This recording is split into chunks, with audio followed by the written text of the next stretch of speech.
G'day guys, today I'm just going to clean out the throttle body on the Mitsubishi Lancer. If you know where your air filter is, you can find your throttle body. On these older style cars, you have your throttle cable or throttle wire that opens the throttle body valve, and basically we need to access that, spray in some cleaner, clean it out, let it dry, and then put it back together.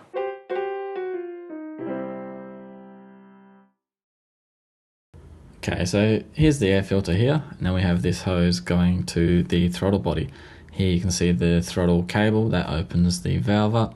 So all we need to do is remove this bit of hose here, and I'm unclipping this. You don't have to unclip this. I was just spraying contact cleaner in a few plugs as I was cleaning everything, but it's up to you whether you unclip that or not.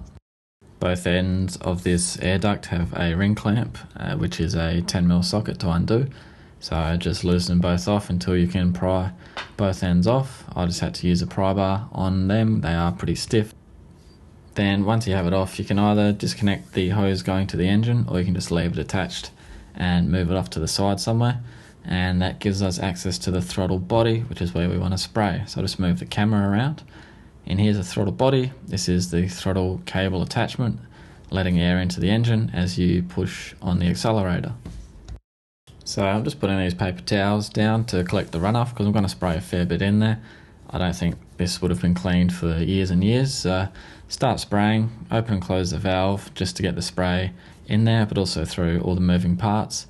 And the paper towels will collect the runoff, but I'm going to stick paper towels in further to clean out the gunk. So you can use your fingers, or like I'll do later on, you can wrap the paper towels around something else. You can see how much stuff is in there.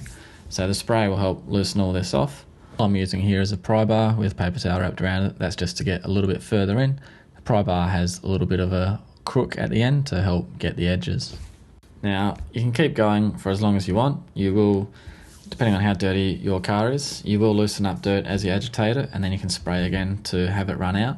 You can see the runoff down the bottom there is quite dirty, even though I've been cleaning it. And that's just because the agitation plus the spray helped to get even more out.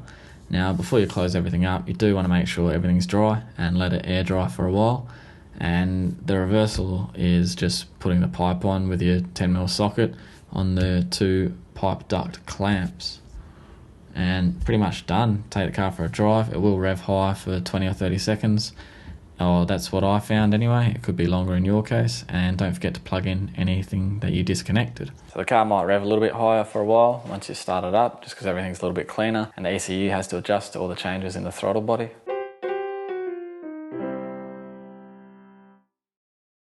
So there you see, nice and easy.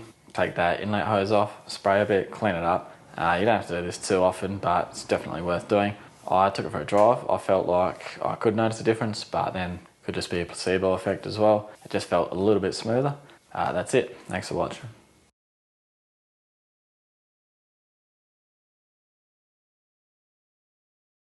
Hey guys, today we're just going to clean out the throttle body.